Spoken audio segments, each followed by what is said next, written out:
Сәлем достар, бүгін сіздермен бірге көкөністерден дайындалатын ыстық салат әзірлейтін боламын. Ол үшін мен алдын ала турап дайындап қойдым. 2 дана баклажан, 2 дана болгарский перец және де 3 дана шампиньон саңырауқұлақтарын қолдандым. Алдымен пиязды осылай қуырып аламын.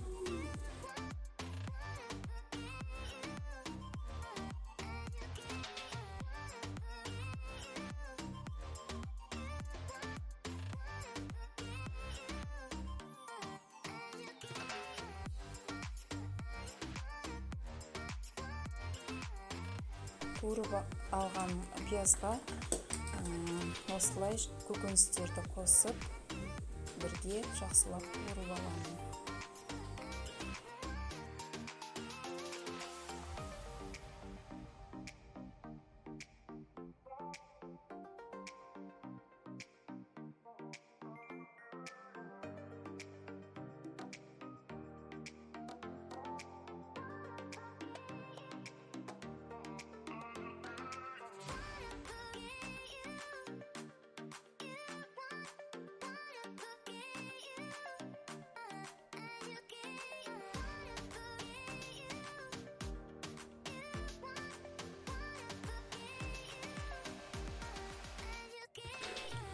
Бетін жауып, қақпағын жауып, жақсылап қуырып алып, ең соңында осылай саңырауқұлақ пен чеснокты қосамыз. Өйткені саңырауқұлақ тез піседі, сондықтан соңында қосамыз.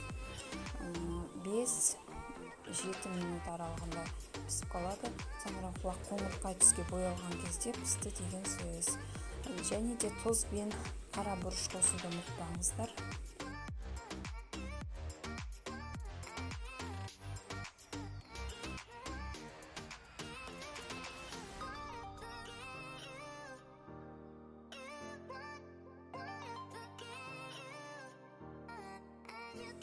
Бетін жауып, жақсылап бұқтырып аламыз.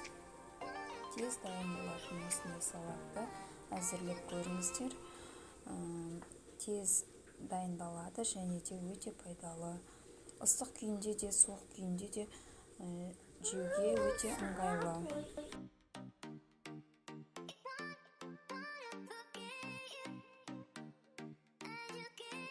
Міне бізде осындай әдемі салат дайын болды. Тез дайындалады. Осылай сіздерде дайындап көріңіздер, сіздерге ұнайды деген үміттемін.